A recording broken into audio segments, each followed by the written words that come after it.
The Tortoise King, an epic, African folktale of wit versus strength. In a kingdom where strength rules, a prophecy foretells that a creature of wisdom, not might, will one day take the throne. The mighty lion scoffs at the idea, but the clever tortoise steps forward to prove that intelligence can outmatch brute force. Long ago, in the vast and ancient kingdom of animals, a great meeting was called beneath the towering baobab tree. The Lion King, ruler of the animal world, had summoned all creatures to hear the words of the oldest and wisest of them all, the great oracle, a mysterious tortoise who had lived for centuries. The animals came from all corners of the land. The mighty elephant stomped in with his heavy footsteps, shaking the ground. The cunning hyena slunk in from the shadows, laughing under his breath. The sleek leopard prowled silently, his golden eyes filled with curiosity. Even the crocodile left his river to witness the event. The Lion King stood tall before them, his golden mane shining under the setting sun. He roared, silencing the murmurs. "Great oracle," he said, turning to the ancient tortoise who sat on a raised rock. "We have gathered as you commanded. Speak your prophecy." The great oracle slowly opened his wrinkled eyes, his voice deep and slow, filled with the wisdom of many ages. "A time will come," he began, "when the throne of the animal kingdom will no longer belong to the strongest, but to the wisest. A creature of wit, not might, shall rule this land." A great murmur spread through the crowd. The strong animals, lion, elephant, leopard, and hyena scoffed. "Nonsense," roared the Lion King. "Only strength can rule." But in the crowd, a small, unnoticed figure listened carefully.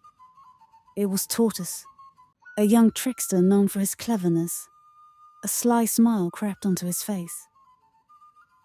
After the gathering, the Lion King and his advisors, leopard, hyena, and elephant, met in secret. "This prophecy is absurd," said Leopard, pacing. "No weak creature can rule us." "Yet the oracle has never been wrong," Elephant reminded them, his voice thoughtful. "Perhaps we should be cautious." "Nonsense," barked Hyena. "Let the weak try. They will fail, and we will crush them." Unbeknownst to them, Tortoise had crept close, hiding under the shadows of a nearby tree, listening to every word. That night, as the moon cast silver light over the land, Tortoise sat by the river deep in thought. "If the prophecy is true," he murmured to himself, "then I, Tortoise, could one day be king. But how does one rule a kingdom of beasts who believe only in strength?" He watched the rippling water, then smiled. "A river does not break a rock with strength, but with patience. I must outthink, not outfight, my rivals." Determined, he made a vow.